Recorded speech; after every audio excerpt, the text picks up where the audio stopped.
disruptions by persons during the school board meetings are not acceptable, as they inhibit the board's ability to conduct business and the public's ability to observe these processes. Persons who participate in such behavior will be given one warning. If the behavior is repeated, they will be asked to leave the meeting. We now have 91 registered speakers who will be limited to 1 minute each per board policy, as we have more than 30 people signed up to address the board tonight. We ask that you stay on topic and refrain from naming individuals, especially students, as their identity is protected under law, but you may name your own child. I ask that you please respect our procedures and the other speakers. And we're back. What's up, y'all? Expired and the timer rings. I want to clarify that the vote on Agenda Item 5, approval of the 2026-27 recommended budget, and the public meeting to discuss budget and proposed tax rate will be rescheduled for the special meeting June 25th, 2026. Tonight we will have a presentation by the administration on the 26-27 recommended budget. Our public comment period will begin with Group A and public officials. We'll start with HISD elected trustees who are here. Trustee Placido Gomez, Dr. Maria Benzon, I'm not sure if she's here yet, Felicity Pereira, and Trustee McDonough. Please come to the microphone in that order.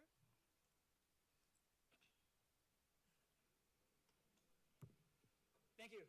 I always knew that people don't like dishonest politicians, but what I really didn't understand until I got into politics myself is that people hate honesty a lot more. If I start by saying that, I hate how much STAR dominates this district, or that aligning every Let's talk single about thing it, brother. to STAR goals leads to students reading less books in the classroom in favor of passages, which you're likely to see in the STAR exam, which leads to a lot of teachers leaving, which is not a good thing, or that big jumps in Bio 1 and Algebra 1 have something to do with when students take the test. And suddenly I'm a hater, and I'm a naysayer, and one side gets very upset. And then if I add on to that STAR scores do mean something, that there are students in schools like Wainwright Elementary and North Forest High School who are receiving a better education now than they were 3 years ago, and STAR scores are a part of that story, then everybody else gets upset. We are better off just saying part of the story or being a little bit dishonest, because that makes only some people upset, while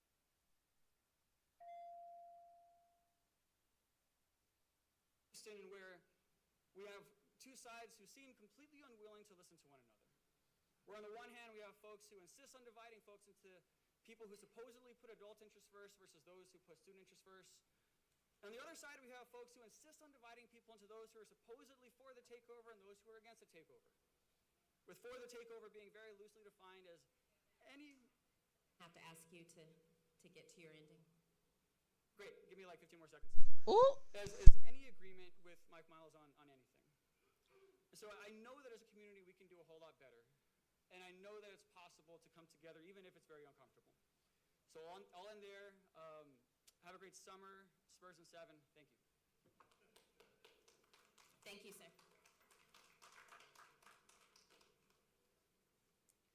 Good afternoon. Hi, I'm Dr. Maria Benzon, parent, educator, elected trustee. Tonight, Mr. Miles will celebrate Algebra 1 up 5 points to 82% passing, English 1 up to 8 points, 69% passing, biology up to 3 points to 94%. Before the board applauds, let's ask these questions. First, what does 82% actually mean? In recent years, a student needed just 20 correct answers out of 54. That's 37%, and about a third of the test to reach approaches. What is the cut score? Moreover, passing and learning are not the same thing. How much of this growth, number 2, how much of this growth came from genuine instruction versus stacking the cards, like removing students from more challenging courses? Texas Monthly documented that exact strategy. Harvard researcher Dan Koretz spent years proving that test scores rise when you teach the test, not the subject. And what did this cost? That's question 3. Tens of millions of taxpayer dollars were spent on restructuring, bloated administrative salaries, goes up our score. The question before the board is not whether scores went up. The question is, are Houston's children better off? No, not if 1,000 of their teachers choose to leave. Not if the school day is scripted lessons designed for a test. Not if their electives, their arts, their joy in learning have been traded for a passing score. Not if the test itself Trustee measures Benzon, I'm none going of to the have to ask skills. you to wrap up, please. Yes, ma'am, thank you. Skills, creativity, collaboration, problem solving that will define their futures. And a number that goes up while everything else goes down is not a success story. It is a warning. Thank you. Trustee McDegan.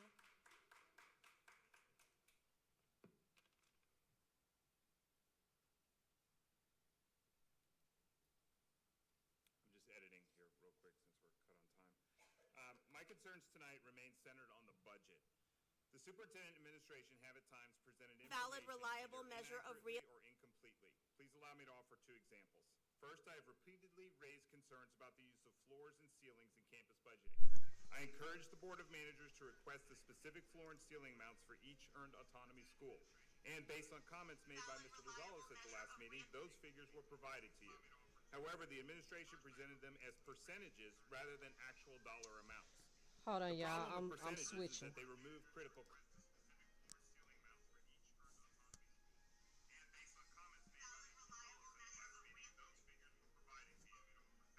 Please allow me to offer 2 examples. First, I have repeatedly raised concerns about the use of floors and ceilings in campus budgeting. I encourage the Board of Managers to request the specific floor and ceiling amounts for each earned autonomy school. And based on comments made by Mr. Rosales at the last meeting, those figures were provided to you. However, the administration presented them as percentages rather than actual dollar amounts. The problem with percentages is that they remove critical context. Exceeding the cap by 8% at a small elementary school will be different than at a large high school. For example, your 4 largest high schools have average budgets of $10 million. So 8% overage for them is $800,000 cut from their budgets. That's teachers, programs, enrichment opportunities, and services for students. Again, those dollars are generated through the state funding formula based on the students enrolled at that campus. The state expects telling the campus that we're leaving the kids and taking the money. Second, last month, Ms. Lamont Flowers asked the superintendent a thoughtful and important question during his budget presentation. She wanted to clarify whether campuses receiving fewer dollars because of a budget ceiling would see any impact on students. Her question was straightforward. So no students are losing anything, right? Right. The superintendent responded that students were not losing anything, but then acknowledged that the reductions would be reflected in staffing, salaries, and teaching positions. The reality is much simpler. If my family's income decreases by $1,000 a month, it doesn't matter where the reduction comes from, the housing budget, the rent budget, the grocery budget, or the gas budget. The fact remains that we have $1,000 left to meet our needs. We will feel that impact. It strains common sense to argue that significant reductions to a campus budget will have no impact on students. Thank you, sir. I'm not finished yet. Hold on. He said he is not done. Respectfully. I really need you to come to our end, please, sir.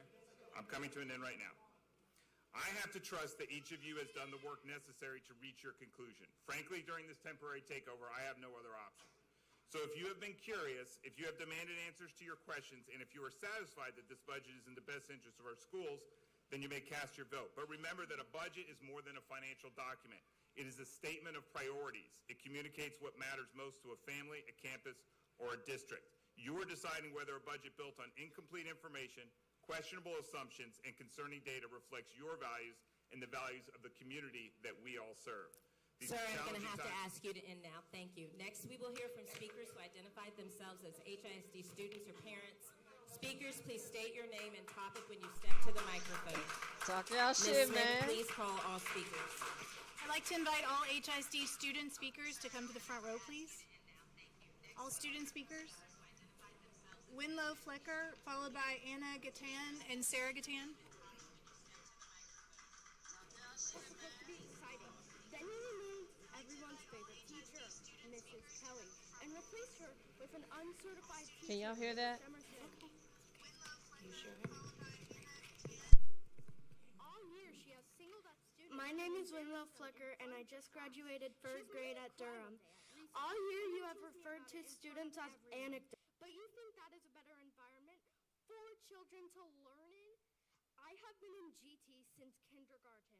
In all that time, I have had exactly one GT project, and it was about a common tree. Is this how you think curiosity grows in our minds? Thank you. You didn't get that baby a time to speak. Thank you. Girl. If y'all can hear this, give me a one. If it's too low, let me know and I can figure it out. Last read Alice in Wonderland. It wasn't from a book. It was from a 5-page packet. I was absent the day they read about the Cheshire Cat, so my mom got me a copy to read. And Thank guess you. what? I'm sorry, we are way over time. Thank you. Next student, please. We are going to hold to the schedule. Next student. Y'all see how HISD is, Next man. student. This This is is your warning. Thank you. We are going to follow procedures. this is Houston ISD, y'all. Miss, this is your final warning. Please sit. Next student, next speaker, please.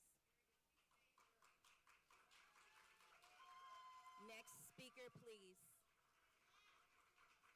Baby Angela Lamont Flowers or something else, Thank you. child. Good morning, everyone. My name is Anna, and I am a student at Durham Elementary.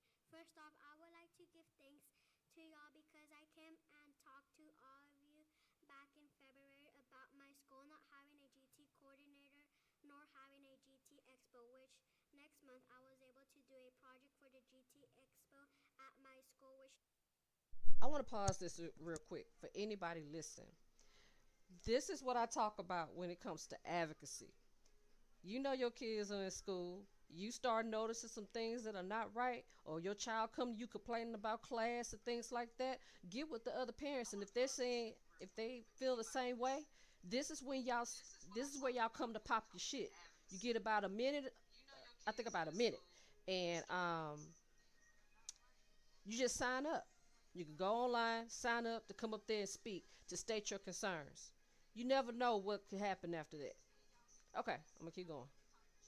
later the winner of the GT Expo was able to compete for the whole district. Now I am asking you to stop making teachers so difficult by putting more policies and pressure to every teacher. My previous teachers have left this district, and my current teachers are leaving the district to work at a private school, and the other work for client ISD, which has been named the best district to work at in the nation. Please open your eyes and think for a moment that most of the teachers are leaving are high quality and certified and have Man, let that baby finish. decade for HISD. Your rules are making it difficult for them to do their jobs properly and are making them mentally drained. Thank you for your time. Thank you. Next speaker, please.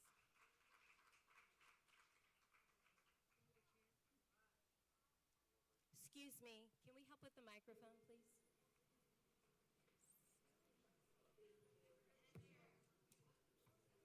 Now that school is out, I want to tell you. Give me 1 second.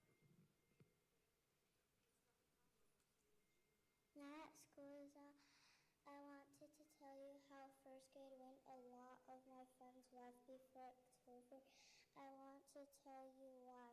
Because of DOS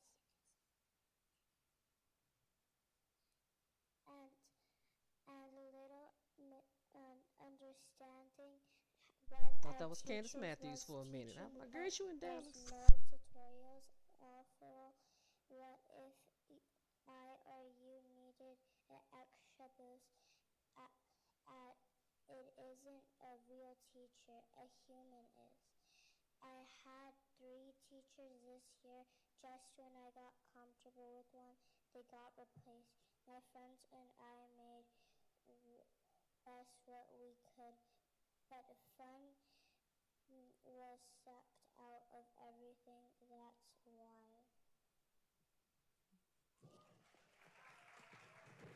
Thank you so much. Micah Gabay, followed by Eliana Gottlieb and Daniela Rodriguez.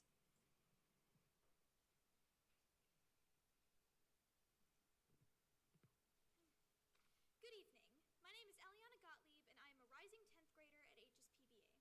The approval of new library books under Senate Bill 13 is on the consent agenda tonight. It'll pass without discussion, so I'd like to give it some attention. I reviewed every one of these lists since December, about 1,600 books going to 24 campuses out of more than 270 in the district. Then I compared those campuses to the district's own NES roster. NES schools are half this district, 130 campuses. How many of the 1,600 books went to NES schools? 14 books. Let's 14 go. books! Talk about it. One school, Neff Elementary, back in December. Nothing since. Meanwhile, two schools, Oak Forest and River Oaks, received more than 850 books between them. Many NES schools lost their librarians. If there's no librarian, there are no book orders, so there is no new books. My request is simple. Tell this community the plan to get librarians and new books back to NES schools. Every campus deserves a library that's growing. Period, Pooh. Listen, she ain't lying, and that's why it's important for your students to pay attention to what the hell is going on in this school. And she's right. When NES, the new education system, came around, when HISD was taken over by TEA, they cut out librarians as well as the libraries from all of the lower level in the hood schools. They took all the libraries out, and they took the librarians as well. Librarians were left without a job, dipped out. No libraries. They only kept the libraries in the very nice schools like Bel Air and Lamar and the other ones. But Cashmere, well, I will say Wheatley still has a library. I really enjoyed their library. But there are other ones who don't. So because they don't have libraries there, you're not really touching on reading and reading comprehension and so forth. So that's a really huge problem. But you want these kids to succeed, right? All right. So shout out to the students.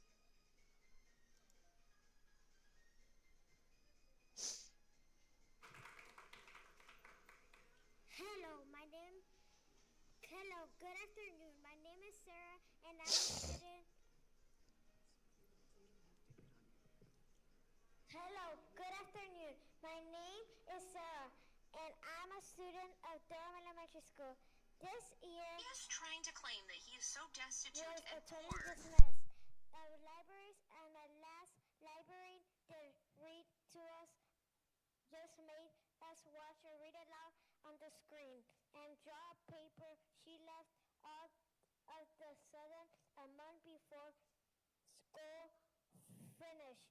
One of my teachers is leaving, and many of my friends are leaving too. This is the legendary that Mike Miles and the board meeting members are leaving behind. Thank you. Oop, now baby girl put a name on it.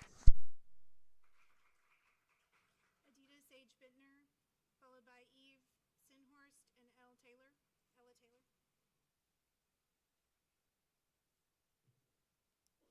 Hi, my name is Adita Sage Bittner, and I'm a rising 7th grader in HISD. Here's what confuses me. Adults tell us kids to study hard, get good grades, and do the right thing. But the people leading our schools don't have that same rule. When we trust people with our education without checking their qualifications, we get leaders making big decisions about how we're taught, how we're assessed, and how our teachers are trained, without the background to know if those decisions are right. It seems that rules can matter for some people, while others get to skip the line. I get that teacher certification may need flexibility right now. Thousands of teachers have left HISD, and the work environment makes it hard to attract new ones. But certification isn't just a piece of paper. It's the basic guarantee that the people running our schools know what they're doing. If that's too much to ask of Mike Miles, what does that say about how much our education really matters? Thank you. And Thank you.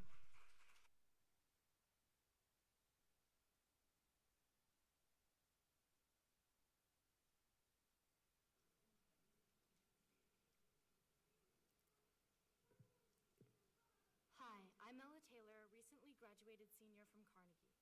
I wanted to talk about HIC's cell phone policy. First, I'm grateful that you're making it harder to send kids to DAAP.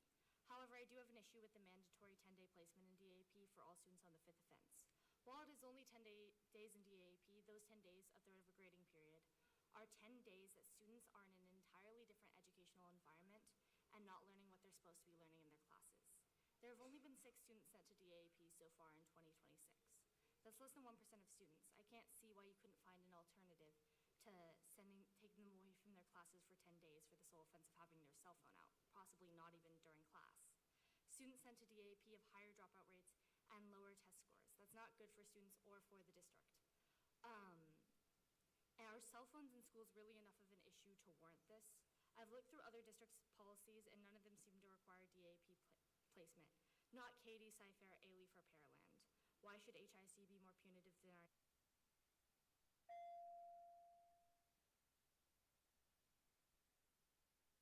Thank you. Micah and Eve, or Micah, Gabay, and Eve here.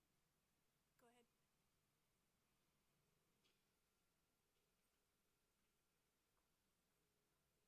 Good evening, everyone. As a recent graduate, what I need to say is no longer to the board members, it's to the people behind me.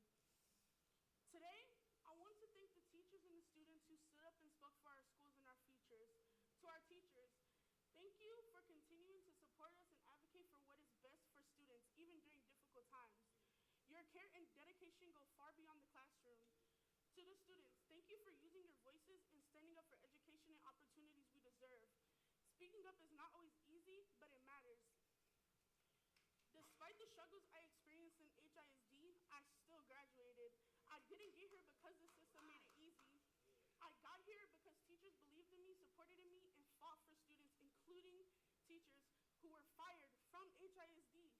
They still leave a lasting impact on all of us. I only hope my younger siblings grow up with teachers and peers who care just as deeply and continue to fight for students like you all have.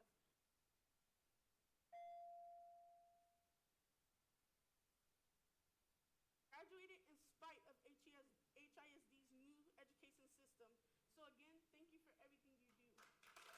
Thank you. Let's go.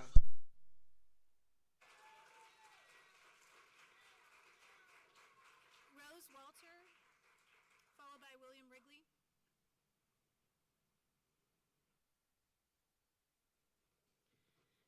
Hello, my name is William Wrigley, and I am a rising 7th grader at HISD. Over the last few years, many of my favorite teachers have left our district. Some chose to leave, and others didn't have a choice. These teachers helped me become a better student. They had taught me to think for myself, ask questions, and take on challenges. Not everything important can be measured by a multiple choice test. Some of the best things I learned came from reading books, doing projects, and teachers who made learning exciting. But now we have slides, timers, and test prep. Teachers are the heart of our schools. When great teachers leave, students lose people who make us want to learn. If we keep losing great teachers, who will be left to inspire the next generation of HISD students? By the way, please give us a longer summer vacation. We're under a lot of stress.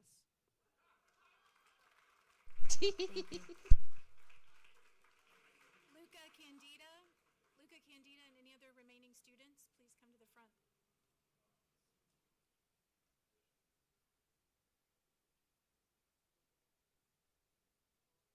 Buenas tardes, me llamo Luca Candida. Estoy triste porque mi maestra y todo el equipo de tercer grado se fueron de la escuela. Ellas nos querían Hey, mucho. how you doing? Nos enseñaron Beretta muchísimo Scott King, y what's up? siempre creyeron Thank you for en coming out. Hope you have a good day. nosotros. Los vamos a extrañar muchísimo. Su salida es una gran pérdida para nuestra escuela y comunidad. Good afternoon. My name is Luca Candida. I'm sad because my teacher and the whole third grade team left school. They loved us so much. They taught us so much and always believed in us. We're going to miss them so much. Her departure is a great loss for our school and community. The district's new curriculum did not let them teach well.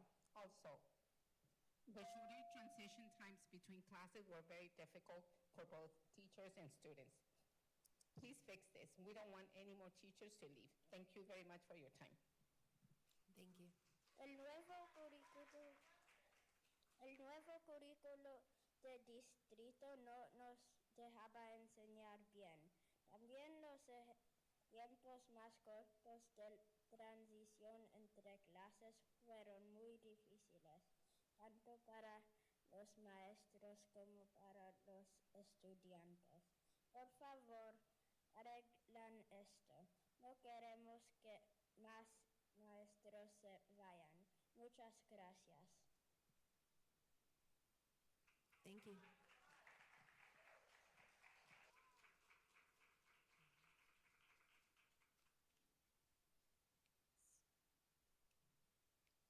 Hi. Can you hear me? Okay. Hi, my name is Rose Walter and I go to Helms. You may not remember me, but I'm here to talk about how lunch at my school is not going to be free next year. Some students can't afford it. It's not like we can raise that much money by doing chores every week. My notes of this are bad, unfair, and expensive for children. I suggest you give us free lunch next year, along with the 32 other I think schools this is the being last affected kid by this speaker, y'all. change. Maybe. Thank you I for don't know. listening to my opinion. Have a good evening. Yeah. Thank you. Trustee Savant Moore has joined us. Trustee Moore, would you like to take the day? Good evening. I feel like Langston Hughes. I'm tired. I'm so tired of waiting, aren't you, for the world to become good and beautiful and kind. Let us take a knife and cut the world in two and see what worms are eating at the rind. There are worms in Houston. There are worms in Texas because there are leaders. There are worms in that room. Shit. Respect them. But then they do disrespectful things like Mac Reynolds being 100 years old, but now it's closed. Right. A student asking for a free lunch, but yet he does not want to give it to them. 5,000 students, including my little cousin, that's a SPED student, being removed from their neighborhood school. But they want me to respect them. I just tell them that October 19th through November 3rd, we're going to be voting. And we're going to replace your governor so we can replace you. Yes. So I shouldn't be getting text that says if the CEO... Nah, let him finish, baby.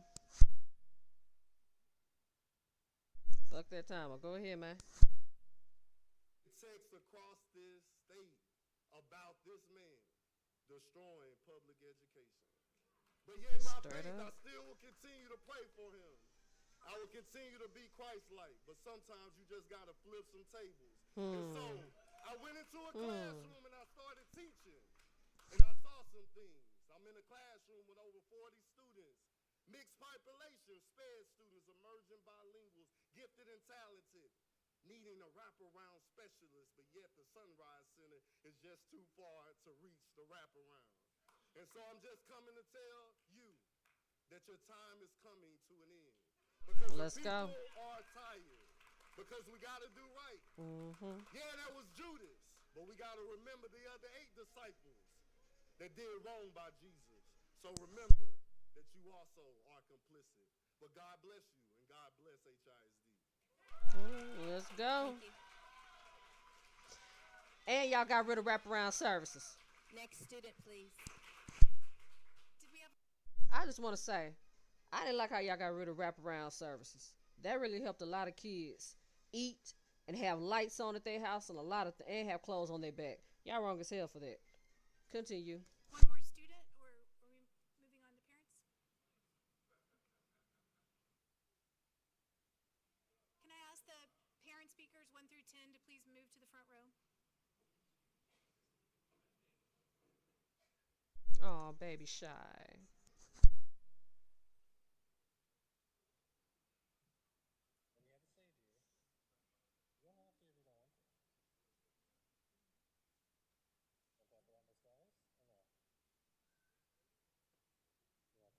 Oh.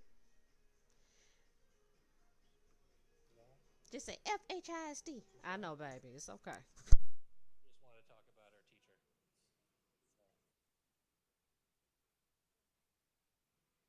We'll start with parent speaker number 1.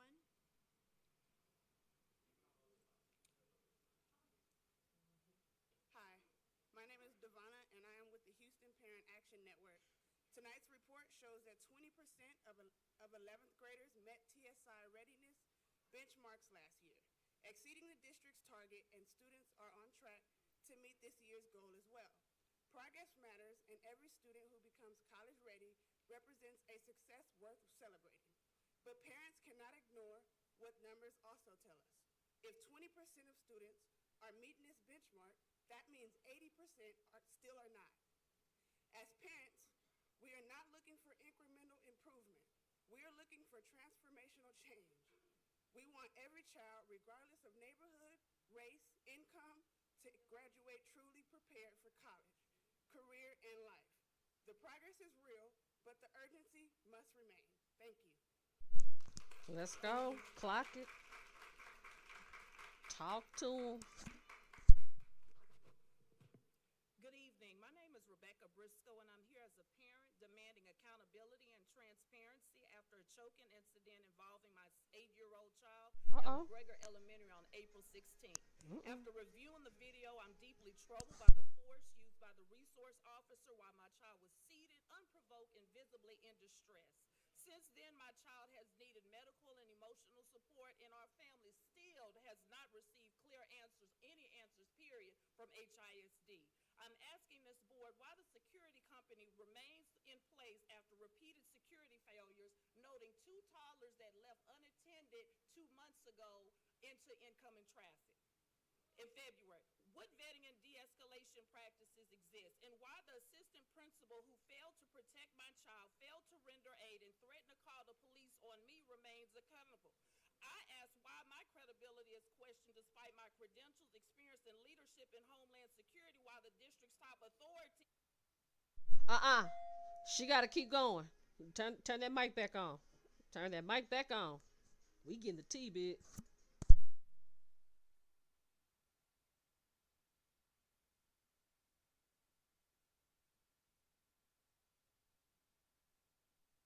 Man, they cut the mic off on her. Oh, they cut the mic off on her.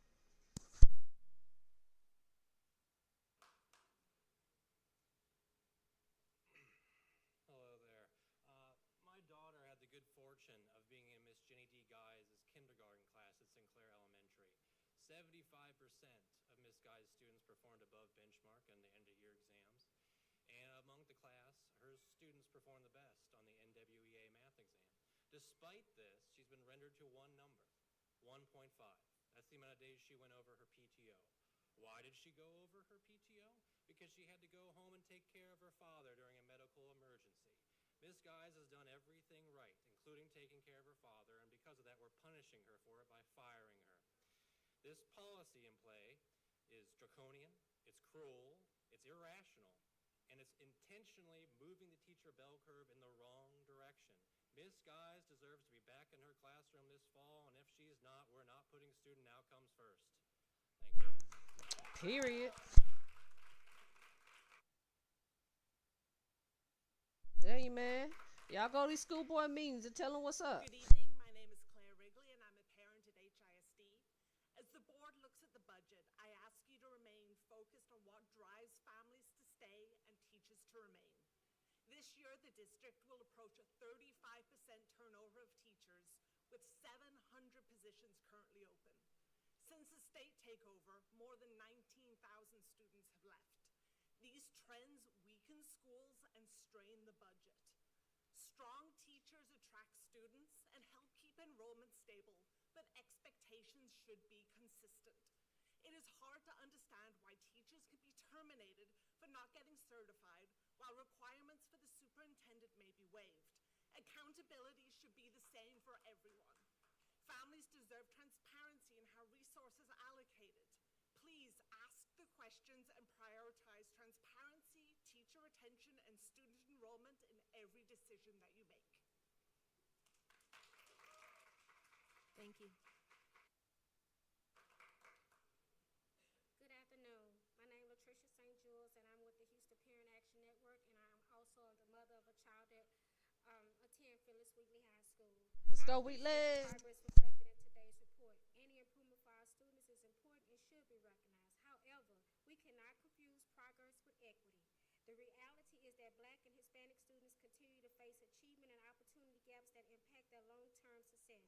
As a parent, Facts. I believe the goal should not simply be higher scores than last year. The goal should be ensuring that every child, regardless of race, zip code, or background has access to the same opportunities and outcomes. Mm-hmm. Our families are not asking for perfection. We are asking for transparency and a continued commitment to equity because our Mm-hmm. children deserve more than progress. They deserve opportunity. Thank you. Period.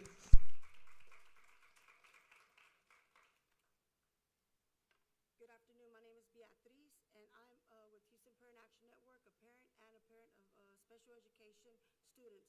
The report shows that 26% of graduates were both TSI ready and earned an industry-based certification meeting the district's target.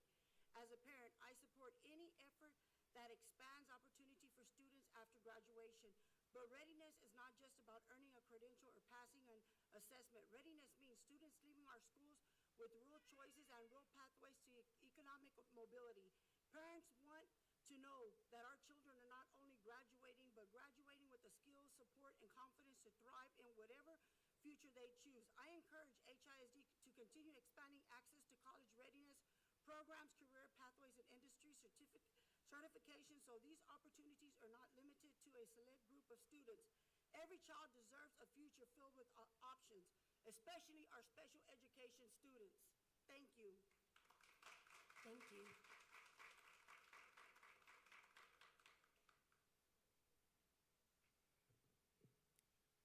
3 years in, and you are still failing.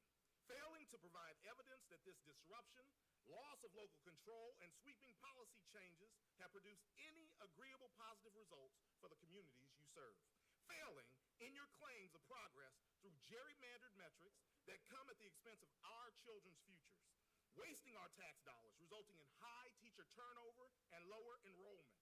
Failing special education students by excluding parents, educators, and taxpayers from meaningful engagement about important decisions. To be clear, families of students with disabilities deserve confidence that their children's needs are a priority and that decisions are made with their success in mind through clear communication and a seat at the table when policies affecting their children are discussed. To my fellow parents and educators, students, and community members who continue to show up, speak up, push back against Floyd the failure and his flunkies, thank you. Stay vigilant.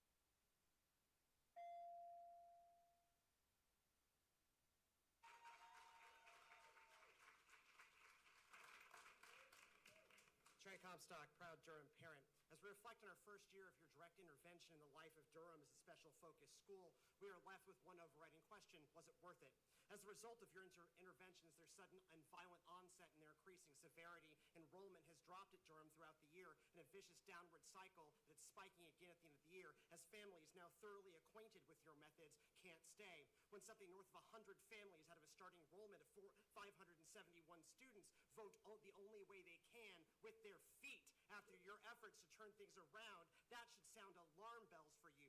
You brush these off as ignorant haters, deportations, or mere anecdotes, but they know their kids best, saw your interventions up close, and couldn't stay. The families who are leaving are often the most committed, the ones who had the best view of what was going on, the ones who saw most intimately the violence of your takeover. And so we are left with the question, was it worth it? Thank you.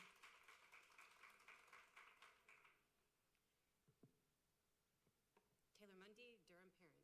Durham lost close to a dozen key adults, teachers, and administrators throughout the entirety of the 2025 to 2026 school year. Some were high-performing, but considered poor cultural fits in the world of your creation. Some refused to tolerate the more toxic and high-stress environment. Some were bedrocks of the school culture. Some were newcomers that we barely got to know. But all of them were some kid's safe person on campus.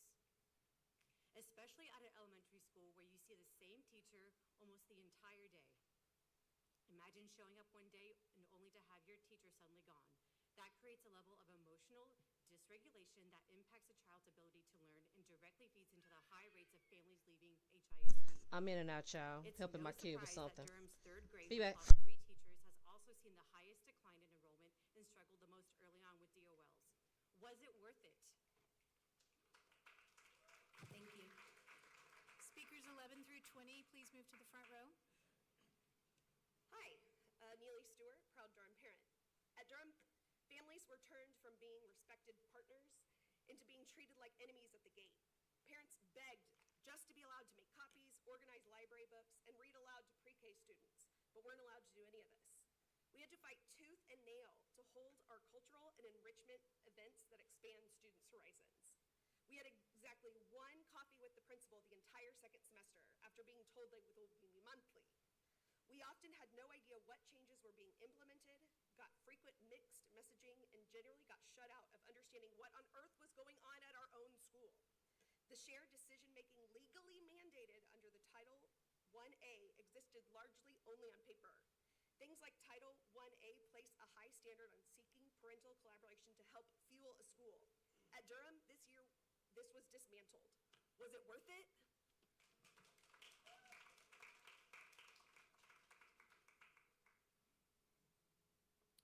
We've barely seen any data showing how Durham students performed this year, despite our repeated attempts to try and understand why the implementation from North Division was needed to be so forceful and so sloppy.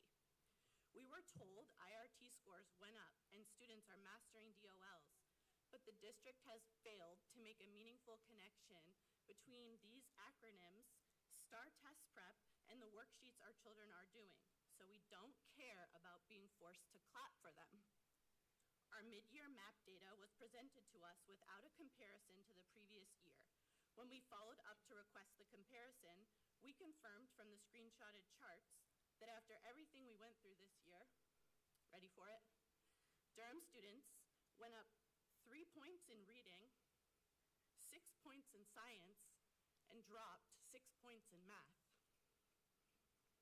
Since all our children experienced this year from the district intervention was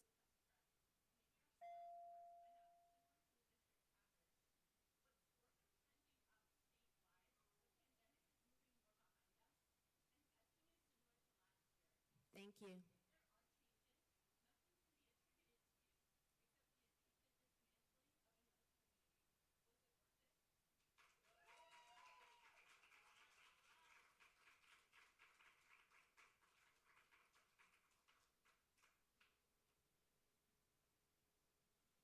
You might say the data showed decreases at Durham, so yes, we must respond with urgency. That's a fallacy that borders on gaslighting. Making changes to Durham didn't have to mean this. We know from talking to other special focus schools that we got this year district standardized one-size-fits-none approach. Yes, the quantitative and qualitative data showed a need for change. Achievement was flat while the achievement gaps were widening. The community thought of itself as inclusive, but that wasn't everyone's experience. Your approach to change wasn't targeted, precise, or data-driven. You fixed things that weren't broken, such as third grade math, and you broke things that now desperately need fixing, like community involvement. Was it worth it? Well, damn. Jessica Yanez, Durham parent.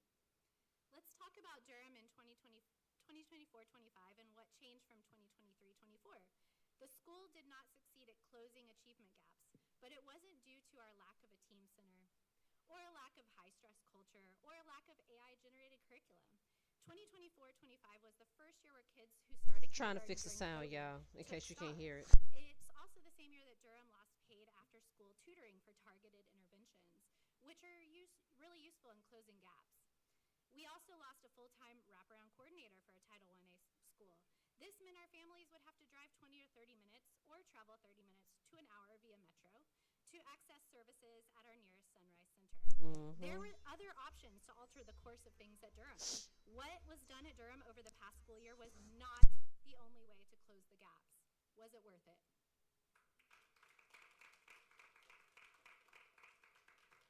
Jocelyn Compton, Durham parent.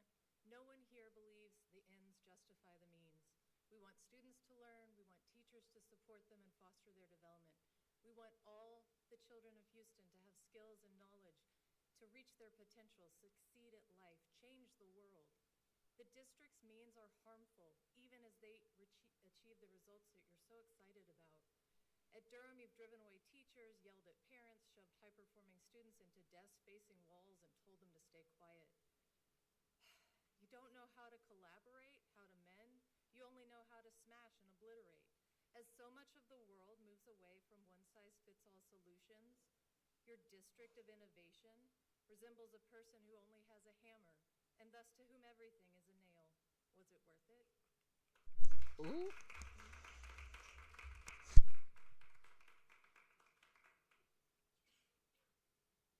Sandra Belcher, Durham parent. If we've learned anything this year, Durham's experience is emblematic of the whole district in your 3 years as uncertified superintendent. You drove out highly qualified teachers to be replaced by uncertified ones. You spent hundreds of millions of our dollars on yourself, on propaganda, and on a musical about you. You accelerated de-enrollment, literally pushing people to suburbs. You forced us into a game of musical chairs. You created an illegal SPED relocation program that violates people's civil rights. You sell property and close schools without a mandate from voters. You sow chaos to establish control and make your mark rather than educating children. All for a 7-point jump in third grade reading. So Houston, was it worth it? And if you're wondering where we will be next year, to quote a very, very sad man, does anyone believe that I won't be here next year? You cannot wait it out. And Angela, you proved that the rot is starting to spread by cutting off a 9-year-old. Ooh. Shit. Yes. My name is Sarah Maller, former Durham parent. We couldn't all stay. We had to do what was right for our children, and for me, that meant taking my kids off in front of the firing squad of you. At Durham, you simply came in and you destroyed, rather than understanding the things that you were smashing. Durham had a unique, strong, and eclectic culture and community with deep relationships and connections to the neighborhood. It was one of the school's key assets. Instead, you just did everything possible to push people away. Data dropped slightly. I didn't care. It was fine. We didn't care about the falling apart school. Inequality widened.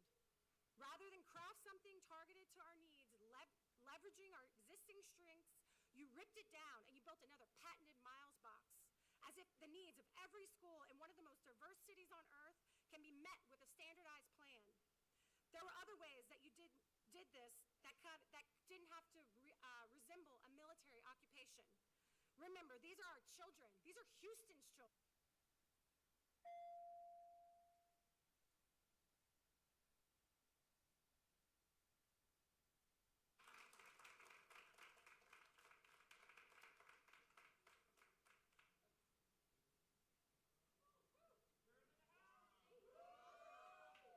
Durham deep up in that bad boy. You should have received a handout from the board services with more detail, but the next few speakers will be speaking on that. My name is Shayna Halverson. I'm a parent of a Houston ISD student who receives special education services. I'm also a special education advocate. Tonight I'm here in both roles, asking you to pause implementation of the district special education restructuring until an independent legal and policy review can be completed. Thousands of students with disabilities are being reassigned across the district, and for these children, school is not just a building, it's the place where they finally learned the routine, trusted the adults, found their friends, and felt safe enough to learn. For these students, having stability is a huge part of their support. We're not asking you to stop improving special ed. We are asking you to pause and verify before disrupting the lives of thousands of students. And if the plan is lawful, supported by evidence, and in the best interest of students, it will withstand review. If you get this wrong, the damage will to pause implementation.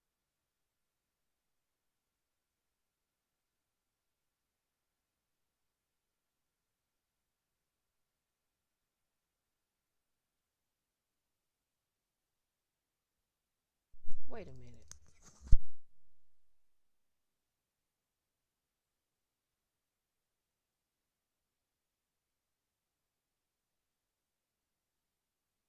Require independent legal analysis of special education and release the findings before the implementation proceeds. This is your duty. Nothing.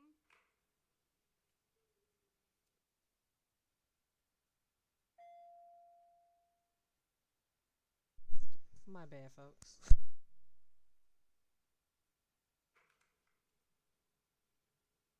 Hello, good evening. My name is Vanessa. I am a proud parent of two beautiful and wise daughters at Durham Elementary. I want to start off with this quote, which I know, Mr. Miles, you should know by heart. shall I fail my comrades. I will always keep myself mentally alert, physically strong, and morally straight, and I will shoulder more than my share of the task, whatever it may be, 100% and then some. You have a lot on your shoulders and many angry parents. But like me and all of us together, we want what's best for our children. But sadly, we are blind sometimes to make decisions that harm our children instead. We ask only to revoke the damage that has already been done and to think twice about future decisions, who will be impacted, and if it is worth it. But like your creed says, please do not fail the children, which are your comrades. And remember, Rangers lead the way, Mr. Miles. Lead your people, lead your teachers, and your children. Thank you for your time.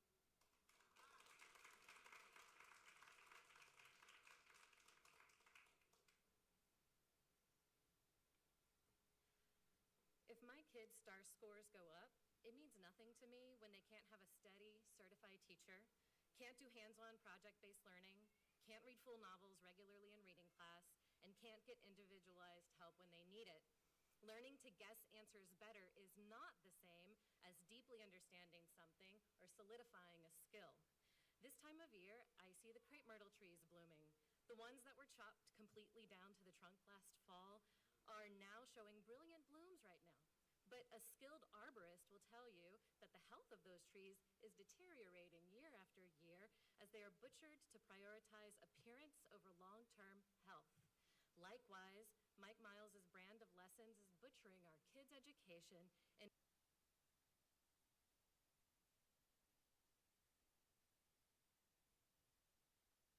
a skill. This time of year, I see the crepe myrtle trees blooming. The ones that were chopped completely down to the trunk last fall are now showing brilliant blooms right now. But a skilled arborist will tell you that the health of those trees is deteriorating year after year as they are butchered to prioritize appearance over long-term health. Likewise, Mike Miles' brand of lessons is butchering our kids' education in exchange for showy numbers in June. But as a skilled educator will tell you, those numbers belie a weak education that won't stand the test of time. You need to put the student back in student outcomes.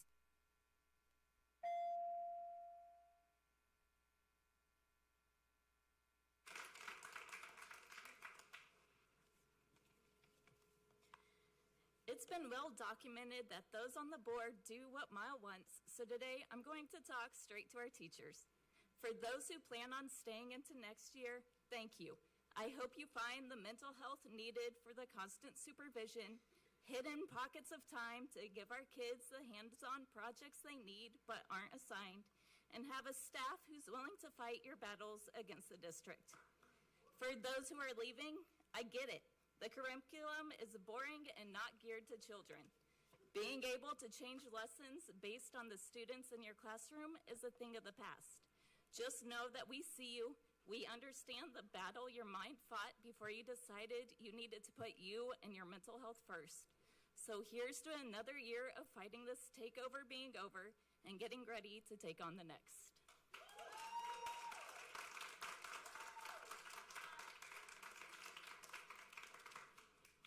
Laura Henry. I'm a teacher in another district and a parent. I just came from this awesome ELPS training where I had a flip book and we had case studies and I figured out how I differentiate for different kids. And the whole time all I was thinking is, man, I wish HISD teachers could have this because I figured out how to make things better for different kids by differentiating. You're gonna hear about test scores today. I did not think the differences were that impressive, but the only one I can talk about is English, because that's what I know, and I know better than Mike Miles because I'm an English teacher, and I know it better than Kristen Hull because I'm an English teacher. And what I know is that 49%, half of English 1 students made a 0 on the essay. 38% of English 2 students made a 0 on the essay. The kids in HISD can't write because they can't think. Because all we're doing is teaching them how to fix that right answer on the test. Crayola curriculum is actually very important because it teaches kids creativity and it teaches them how to think. 50% of kids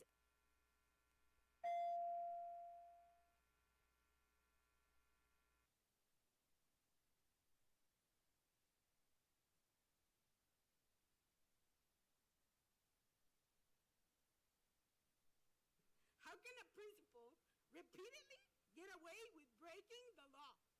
I know a lot of here understand what it means not to have accountability, but are you watching? With decisions you're responsible Ooh, for, hold on, y'all. principals Let me you appointed, rewind, baby. my Let's see son what happened. is Hold on. paying the consequences. Hold on. Are you watching? Hold on, sister. Look, we want to hear you out, but I'm gonna make sure this audio on point. Hold on. Violates his rights daily. Hold on. Hold on. Right, because they can't think. Because all we're doing is teaching them how to fix that right answer on the test. Crayola curriculum is actually very important because it teaches kids creativity and it teaches them how to think. 50% of kids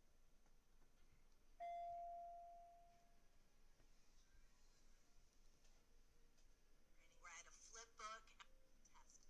Crayola curriculum is actually very important because it teaches kids creativity and it teaches them how to think. Love Elementary. 50% of The kids principal at my son's school violates his rights daily. This happens at Love Elementary every single day. I'm talking about sitting in an art meeting, agreeing to services, literally changing official documentation to suggest Sorry, y'all, I didn't mute. never happened. Changing them after the fact. Are you watching?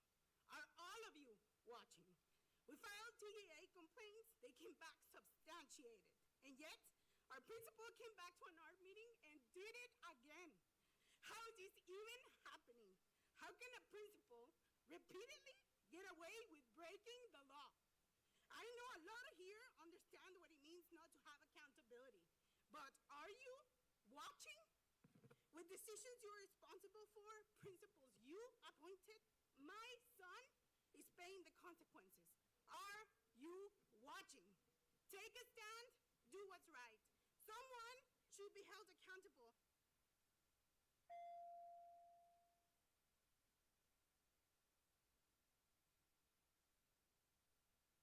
I'm telling you, they be doing our special ed kids wrong, man. No accountability whatsoever. And why y'all late to the board? Hold on. Hold on. Why are y'all late to the damn board meeting? Let me stop. I could be wrong. Hold on. Let me go ahead. Indiana Candida. The IB program provides a rigorous, globally recognized curriculum focused on critical thinking and research skills. It connects disciplines, academic disciplines, and creates well-rounded citizens suited for globalized workforce. This is what you should want for our children and for Houston. Prior to the takeover, HISD had 28 authorized IB schools. Just 3 years later, that number has dropped to 22. This decline is not purely due to enrollment. It is because the district deliberately chose to phase out IB programs that took a long time to qualify for Mike Miles' unproven NES curriculum.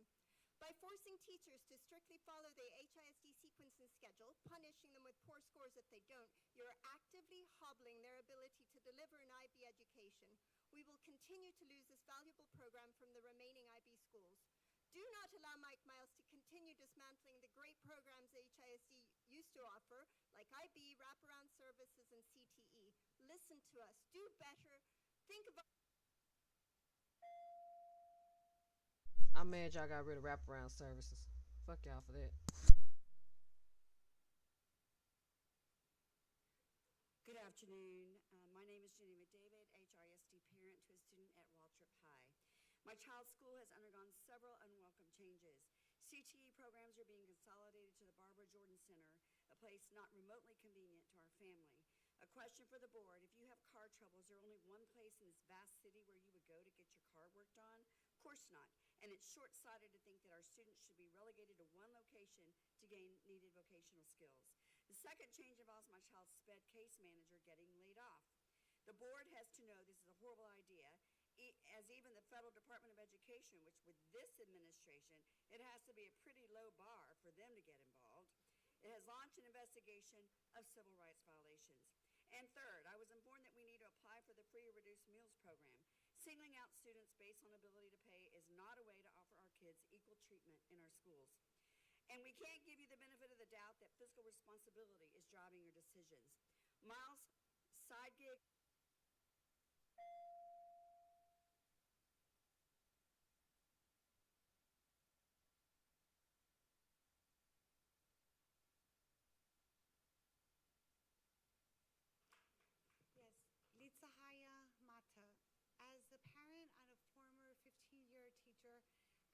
special education background, I urge you to reconsider all the violations HISD has undertaken within the inclusion program with special education students being sown to different locations.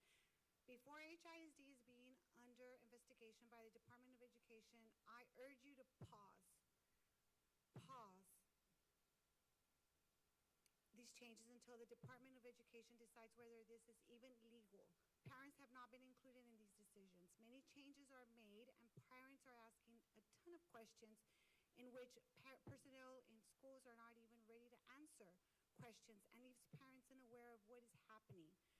Parents have not been included in these decisions. I'm scared of all of these decisions. The T's district is required, none has hasn't required none to make individualized decisions for all.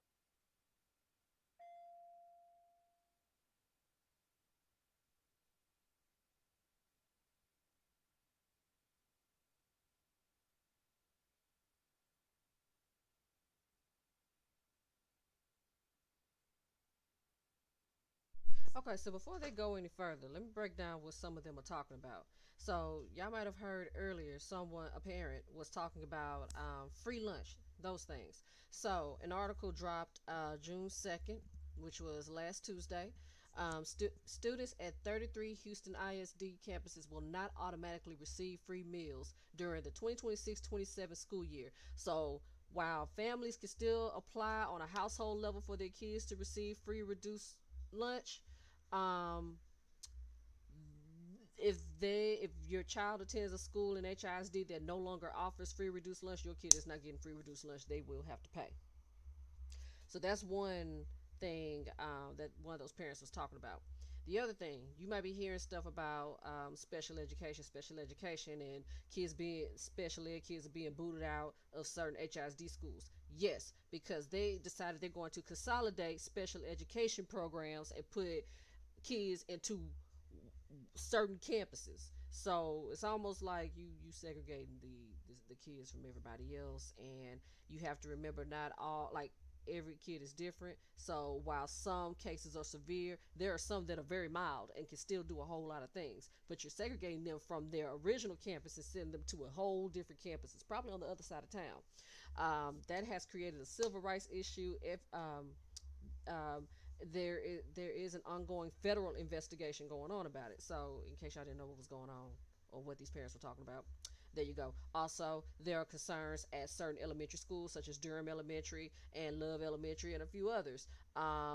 You have principals that are pretty much going above and beyond to, like, not make things right with these kids and their parents. So that's what you've been hearing. All right, we're going to continue. Kelly Blickery, West Briar parent. Ashford, Askew, Ray K. Daly, Shadowbriar, West Briar. Those are the schools just in the West Side feeder pattern that will have a new principal next year. 5 of 8 schools. For 3 years now, we've watched this game of Principal Hot Potato play out across HISD. For 3 years, we've been begging for stability. I hate that their mic sucks. You can't hear them. Hold on. A 7th grader at my son's school will have had 5 principals in 5 years just by moving from his neighborhood elementary to the middle school next door. When his mom asked if he wanted to meet the new principal, he said, "What's the point?" When you took this role, was that the sort of antidote you'd hoped to hear? Mr. Miles will have you believe that stability is for the weak. Board of managers, do you really believe that? Do you really believe that chaos I'm sorry. Game theory you should use on children? Thank you.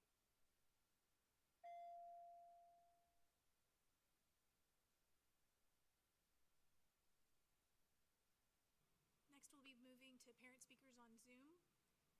So I'll ask media to put the camera screen up. Lauren Zentz, you can unmute yourself. Give us 1 minute so we can see you. Great. Go ahead. Thank you.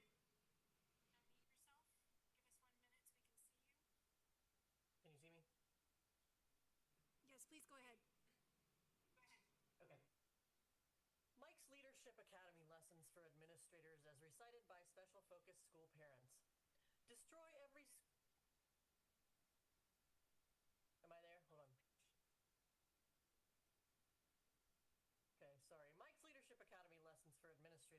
recited by special focus parents. Destroy every school strength in pursuit of star scores. Tell parents to cheer louder for star scores. In conversations about building trust, make frequent bald-faced lies. Gaslight teachers and parents by acting like the victim and blaming them. Destroy libraries quickly but take forever to do anything else. Repeat words like grit and high-quality instruction while everyone watches instructional quality drop faster than enrollment. Say you're a reflective team but never consider opinions other than FMM's. Create a culture of fear and a toxic work environment. Eliminate a skilled teaching workforce. Squander tax dollars in an already starved system. Hire uncertified teachers and APs and other random people. Say it's because the experienced teachers can't handle the pressure. Make it hard for parents to volunteer. Don't answer their questions. Lie about SDMC meetings. Yell at them. Make delusional statements like you care more about these kids than their parents do because parents put politics first.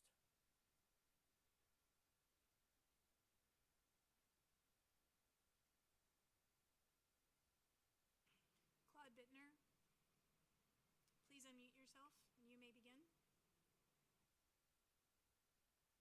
Hi, I'm Claude Bittner, an HISD parent and a computer professional. Mr. Miles loves AI. He uses it to create curriculum, generate data, and make pretty slideshows.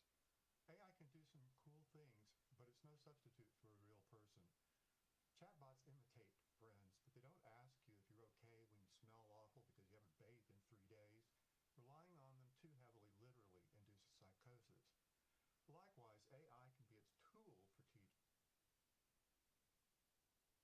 For International Studies. Yates was a former F-rated school, now a B. Those kids over the 3 years have all learned and I think gained from their experience the same North Side, which I understood was a D and is now a B. Of course, Houston Academy of International Studies had 103 graduates, 85 of which had earned associate degrees. 3 years of all learned and I think gained from their experience the same North Side, which I understood was a D and is now a B. Of course, Houston Academy of International Studies had 103 graduates, 85 of which had earned associate degrees. Shook a few hundred hands, handed out a bunch of awards. But most importantly, all right, it's going to lag a little bit, but this is going to be a whole lot better. So, yeah, you got the video, but yeah, first time for I'm me working because on I'm it. a new trustee, so it's really the first time I've ever had that experience. So it's really something. The last high school graduation I attended was 57 years ago, so that was good fun. It hadn't been 57 years for me, but it had been a few, and it was what struck me has been what struck me was a lot of the same things that y'all have talked about. It was the connection, the way that those principals and teachers loved those students and the students loved them back. And it was the unique things about each one of those schools that, you know, when you are dealing with 275 schools. So again, it's lagging a little bit, but I had to sync the audio from another screen. Tell the stories about the history from the website, the actual there, HISD website to the YouTube. About the things they're Bear with me, y'all. I want to make sure y'all hear this shit. About you know what has been happening at these schools. It was a wonderful experience, and I look forward to next year's already. Thank you so much. We will now, yes, sir, Superintendent. Yes, and just one point on the graduation. I was at 3 graduations, but I was at Sharpstown in particular, and the principal there is Principal Carter. And 3 years ago, the graduating class, almost 50% of that class walked across the stage because they got these things called IGCs, Independent Graduation Committee effort. And it was, an IGC was never meant for students to, that many students to use. It was for a student that spent 2 months in a hospital and needed some way to finish, to complete their diploma. They couldn't help because they were in a hospital or something like that. And it got abused when you have 50% of your class graduating, thank you, that's an abuse. So there's 260 graduates, about 130 of them got these IGCs 3 years ago. This class, only 4 graduated with an IGC. And their scores are higher. Yeah, that's worthy applause. And that's because Principal Cotter implemented a more rigorous Bro, curriculum. Sharpstown And always it had turns low. out if you Alright, raise the let me hush. expectations and the rigor, our kids will meet that. And there was a lot of pride, not just from Cotter, it was from all the staff and the students about their opportunity that they've earned over the last several years at Sharpstown High School. I was at that one as well, and it was palpable. I mean, right before the students walked out and the processional, I mean, they were just beaming with pride, and it was awesome. It was nothing short of awesome. So we had this amazing experience at Delmar on Sunday where Yates was the first up. And so we're there, and at 11:30, graduation is supposed to be at 12. The power in the entire field house went off. And nobody could figure out exactly what happened. It turned out that in the Northwest Mall across the street, the center point of somebody had cut a power line. And so the stadium went black for basically an hour. And but the kids were just, I mean, they were screaming. We put them in the upper I love Yates High School bleachers, graduation. And then eventually the power came on. And my remarks to them was, if you can turn on the lights here, you can turn on the lights anywhere. And they all cheered at that. It was really a fantastic experience. Yes, and Chief Jolivet, I was with her on another campus as this was happening, and she was calm, cool, collected, and got it handled. So we appreciate the entire staff, all the graduations. It was fantastic. We will now address discussion and report item 1, acceptance of the report from Board Audit Committee Chair. Ms. Garza Lidner, Chair of the Audit Committee, you have the floor. Thank you, Madam Chair. The Board Audit Committee met on June 2nd. Our outsourced internal audit firm, RSM, updated us on the status of the internal audit plan, which is proceeding on schedule, and they provided draft reports on the ProCard and contract administration audits, which are before the board for approval tonight. RSM also suggested a number of areas to continue auditing for the 26-27 fiscal year, which the Audit Committee will consider at its next meeting. If there are any questions or comments from my colleagues, please go ahead. Any discussion? No, we will move on. Now we have the reports from the superintendent. Superintendent Miles, you have the floor. Thank you. Yes, ma'am, I'll do it from the podium at the first presentation.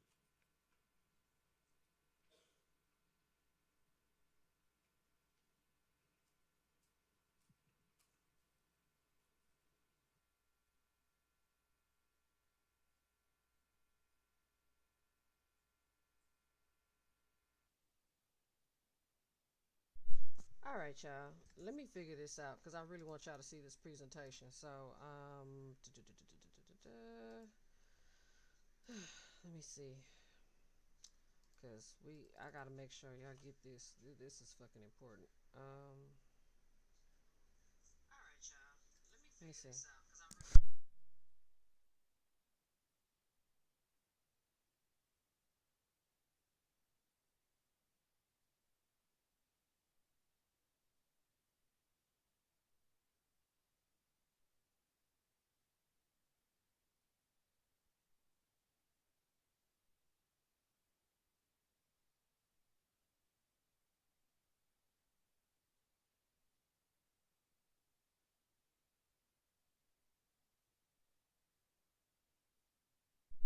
So yeah, there's a lot of stuff going on this evening. It's supposed to be a public. Where did I see it?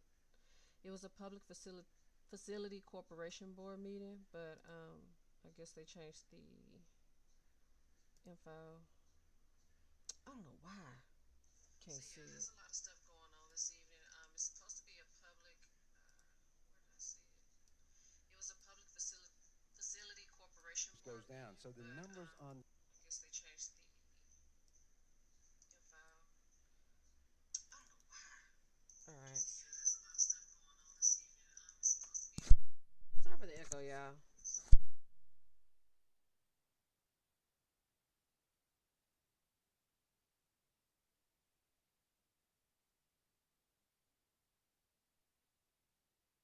is not something we should. All right, let's see if this works.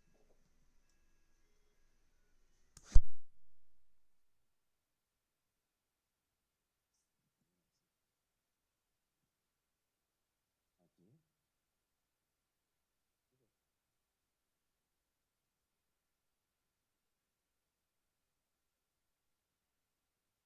All right. So, as you know, the state put out or published the end of course exams, and we had the state averages as well. And then we had the K through 8 preliminary. State will publish those next week, so I'm not going to go through the K through 8. We'll do that at the next meeting because then we'll have more firm numbers from the state, and we'll also have the state averages. But we do have the end of course exams, and a couple of things to note before I go through these numbers. Number one, 99% of our kids took the STAR exams. Despite some effort to discourage people to take the STAR, it's an important exam. It's taken all across the state, and people pay attention.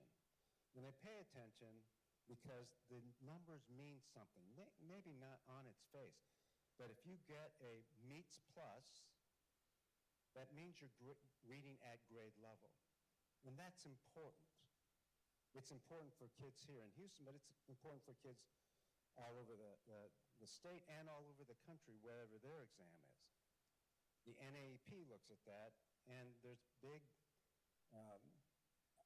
aggravation and concern if the NAEP numbers goes down. So the numbers on these assessments are important. They mean something. They are not something that we should just brush aside or ignore. And when people discount that, they are discounting the kids' effort and the teacher's effort. If they're poo-pooing, especially our underserved kids and their success, that is not something we should just in case y'all want to see something. That is not something we should celebrate. I mean, I'm talking about that sort of criticism leveled at the STAR scores when our underserved kids and our other kids are improving in. And by the way, that's why we were brought in. The intervention is based on an A through F rating, most of which is on the EOC and the STAR exam. And this district was failing terribly. In fact, since the history of the STAR exam, which started in 2012, there was another test before then. In every single year, this district only had one test in 2017 out of the 20 exams where this district passed the state average. And then in 2022, one time. In every single other case, they were below the state average, including all 5 EOC exams. And so we were not doing well. We had 121 DNF campuses. So these numbers are important not only for the intervention, but for what they mean for the opportunity for kids. The Good Reason Houston put out a report several months ago about a livable wage. In that report, they their research showed that if kids can do Algebra 1 at the proficient level, students before they graduate, and English or 8th grade language arts, the correlation to a livable wage is much higher. In other words, if you can do those two, well, your chances of having a livable wage 6 years after graduating would be much better. It is a fact, at least today and in the foreseeable future, that if you can read at grade level and do math at grade level, your opportunities are much expanded. Now, some people would have you say, well, let's just see if they somehow magically like to read, and we don't need a number. We don't need a test. We don't need NWA. We don't need NAEP. We don't need STAR. And I'm here to tell you that is just such misguided notion of what kids need today and in the future.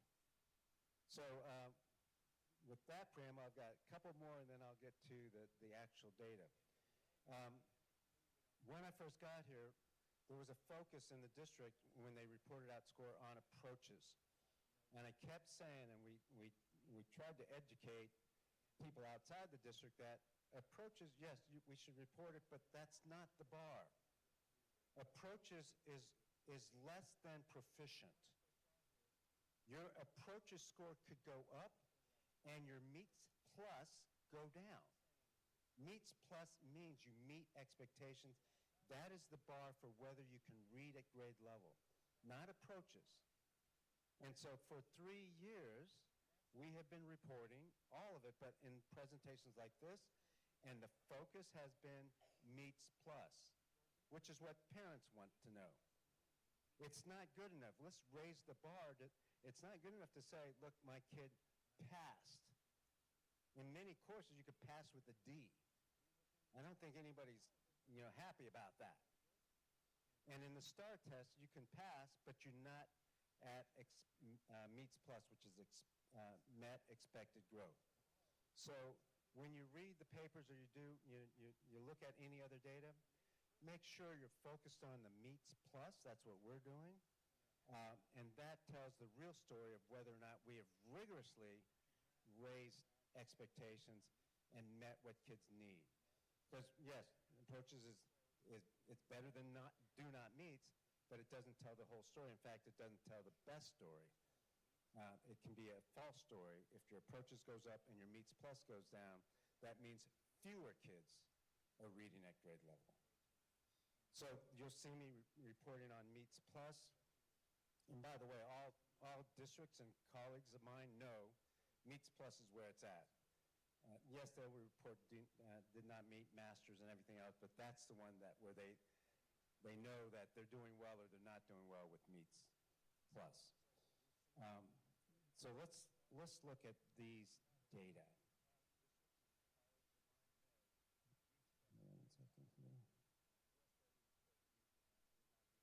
Algebra 1. Hey, y'all. Okay, so hold on. Let me stop Mike Miles real quick. Oh, never mind. I just got to have one person say amen. Never mind. Y'all go ahead. From 2023 to 2026, that is a huge growth, and we are well above the state average now. When we have gone, way below, HISD has gone up in growth in Algebra 1 EOC. And now it is almost unbelievable, as you can hear from the audience, almost unbelievable that we're at 58 in 2026. That's a real credit. And by the way, more kids are taking the Algebra 1 test than ever before. More 8th graders are taking the Algebra 1 test. I think about 1,400 more 8th graders took the Algebra 1 test. We'll get to I think you either have the numbers or we'll give them to you, than the year before. So we're pushing because of our accelerated math. We actually had 700 7th graders take the Algebra 1 test. And so we're pushing, and you'll hear more about this next time. Hold on. Shut up, Mike Miles. What up, Shree? Good to see you, girl. Yes, girl. I go live a little bit. Thank you so much for stopping by. I appreciate you. I miss you. You one of the real ones on here. I appreciate you.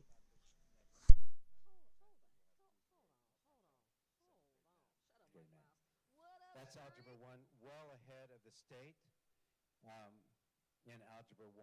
And remember, that's one of the two things that you really look at as a leading indicator for livable wage. English 1, we went up 5 points from last year, which is great growth. This is the only EOC where we're not above the state average. Remember, when 3 years ago, we weren't above the state average in anything. You can see we're how many points behind? 13 points behind 3 years ago, and now we're just 2 points behind. English 2, we're tied to the state average when we were 12 points behind 3 years ago. Huge increase in English 2. Biology, 17 points behind, now we're 2 points above the state average. So those are the 5 oh wait, one more, U.S. history. U.S. history, again, we were, what was that, 8 points behind. So U.S. 3 history years ago, dropped in now we're between the 1 point beginning of the ahead. takeover with And TEA. so in And every then single went back up a EOC, little bit, a few points. we're Yo, let me tell There was y'all. one other preamble I needed to tell you, and that is Hold on. this. Hold on. What's a good score and at the state level and at the district level? If we were to go up, and I've said this before, I've said this every year, at a district our size, if you go up 2 or 3 points in a year, that's good on one exam. And we've kind of, spoiled y'all because we're going up on average way more than that. The other thing, out of the 20 exams, and we have the results back on 18 of them, counting EOCs and K through 8 scores or 3 through 8 scores, there are 20 exams. How many should you go up in to be, to have a good year? And we keep getting 18, 17, 19. Okay, so what I was trying to say, sorry, my baby needed me for something. So listen, U.S. history, like the EOC, man, it's no joke. No, just like AP U.S. history, like when I worked at where I worked at, I had a lot of students who was in the AP U.S. history class and had to take the AP exam at the very end of the semester, of the school year. But man, AP U.S. history had them stressing out, and EOC was no better. Like Start U.S. history had my students stressed the fuck out. So I see a difference, but for the most part, it didn't go up as much. But I see that the points didn't drop. There wasn't much change between the time of the TEA takeover and now. The TEA takeover happened in 2024. So, I mean, we went up. We did go up a few points. So, that's a little growth. I'll give them that. Shit. And that is really good. That's unheard of to do year after year. And so to have these scores, especially in EOCs, go up, all 5 of them, we'll talk about the others here in a minute, is really good and unheard of. To do it 1 year, that's great. To do it 2 years in a row, this sort of growth is incredible. And then 3 is just unheard of. 3 years in a row of this sort of growth. Because you'll notice in the state a lot of times, even in this district, in the past, there's been ups and downs and ups and downs. And if you were to get just 15 out of 20 up, that would be a celebration.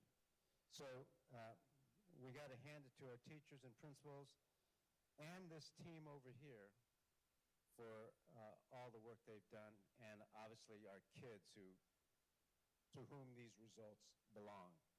And so at a minimum, let's just give it up for our kids.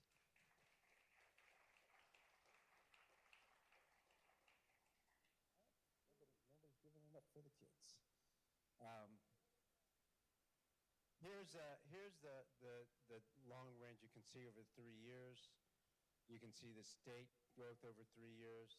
You can see everybody's growth. And the far right column, just quickly, that's how much we gained on the state. So in Algebra 1, we've gained on the state 15 points, now we're ahead of them. And you can see that sort of double-digit gain is, again, unprecedented in the history Lord, of this, Mike Miles about to the pop STAR his exam. shit, child. And that's Hey, not just while me I was saying that, that's superintendent, Commissioner y'all White saying mad at me. Points went up and Star. Now, Oh my we have gosh. the other scores. I'll just give you Boy, a get out of here. teaser. We only have 18 scores out yet, so we went up in 16 out of the 18. The average growth over 3 years for our K-8, or actually 3 through 8 scores, is 10 percentage points. Average growth in high school is 13 percentage points. Average, every year, 3 years, or over 3 years, I mean. And then I told you in 2017, this district beat the state average one time, or exam out of 20. In 2022, one exam out of 20. Already we know for sure there's four, and we have the 3 through 8. We're going to beat the state in 12 out of the 20 exams. 12 out of 20, first time, anything over a 1 in the history of the STAR exams. That's a huge improvement for this district. That's what this team has been able to do. That's what our principals and teachers have been able to do. That takes some real skill, late nights, and some courage. Who's got the first question?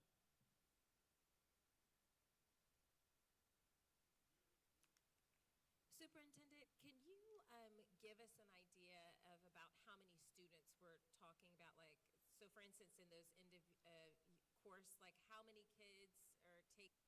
I have a question. Is that why y'all moving all the students out of the schools and into one or certain little campuses so that way they don't affect y'all scores and academics? I'm just wondering. Just wondering. Taking that, and when we look at that kind of movement, how many hundreds or thousands of kids are we talking about having some sort of improvement?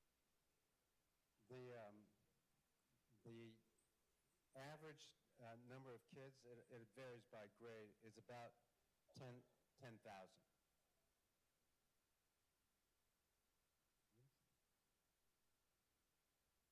It's about 10,000 students. So you can, that's a rough estimate, but it's about right. Question. So that's a whole bunch of kids who are now reading at grade level more than a year ago. Think about all those grades and the proficiency increase. That's many more kids having an opportunity at getting a livable wage and exceeding in high demand, high wage, and high skilled jobs. The other thing is we will break it down for you later because we only just got these data and we're still analyzing. But in the last 2 years, the minority achievement gap, meaning the growth, the increases in our black and brown students is much higher than our other students who are doing well also, our white and Asian students, for example. They're also improving. Black and brown students are improving about 4 times what our white and Asian students are doing. So talking about serving underserved kids, paying attention to underserved kids, making sure that those schools and those kids have just as good an opportunity as anybody else. Okay. I don't know if y'all could hear that. It's different with YouTube, and then with the actual website, except I can't scroll all the way on the website for y'all to see. I'm gonna figure that out though. But I'm going to go because the sound is wonky and I want to give y'all a good show. But I will be dropping a few articles in the coming days between tonight and Saturday. Um, about some stuff. So, y'all see the website at the top, thewisdompress.com. Be sure y'all go over there, check out what I have going on. New content will be added to the website very, very soon. I've been working my ass off. It might not look like it, but I really have on the back end. But just know that I'm really trying to make something. I made something for myself like it's my baby. But I want to be a resource for everybody. I want to be a resource for my community. So, with that being said, y'all have a good one and love on yourself. Be kind to others because it's weird out here. This is Miss Wisdom of the Wisdom